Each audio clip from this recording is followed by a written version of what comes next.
Genesis 34. Now Dinah, the daughter Leah had borne to Jacob, went out to visit the women of the land. When Shechem, son of Hamor the Hivite, the ruler of that area, saw her, he took her and raped her. His heart was drawn to Dinah, daughter of Jacob. He loved the young woman and spoke tenderly to her. And Shechem said to his father Hamor, "Get me this girl as my wife." When Jacob heard that his daughter Dinah had been defiled, his sons were in the fields with his livestock, so he did nothing about it until they came home. Then Shechem's father Hamor went out to talk with Jacob. Meanwhile, Jacob's sons had come in from the fields as soon as they heard what had happened. They were shocked and furious because Shechem had done an outrageous thing in Israel by sleeping with Jacob's daughter, a thing that should not be done. But Hamor said to them, "My son Shechem has his heart set on your daughter. Please give her to him as his wife. Intermarry with us, give us your daughters, and take our daughters for yourselves.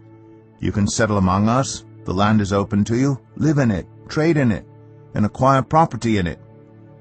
Then Shechem said to Dinah's father and brothers, "Let me find favor in your eyes, and I will give you whatever you ask.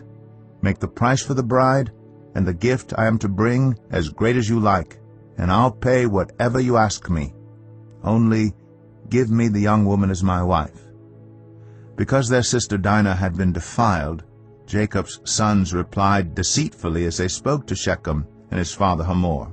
They said to them, "We can't do such a thing. We can't give our sister to a man who is not circumcised. That would be a disgrace to us.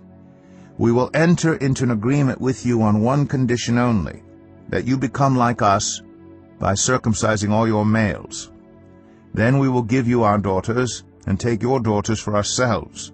We'll settle among you and become one people with you. But if you will not agree to be circumcised, we'll take our sister and go." Their proposal seemed good to Hamor and his son Shechem.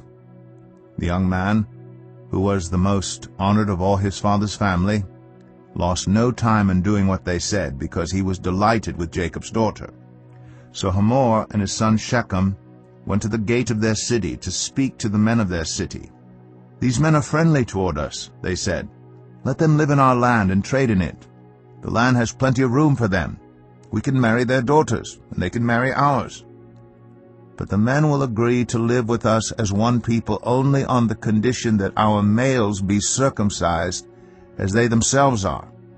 Won't their livestock, their property, and all their other animals become ours?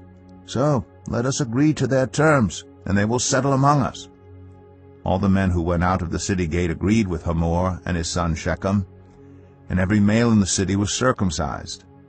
3 days later, while all of them were still in pain, 2 of Jacob's sons, Simeon and Levi, Dinah's brothers, took their swords and attacked the unsuspecting city, killing every male.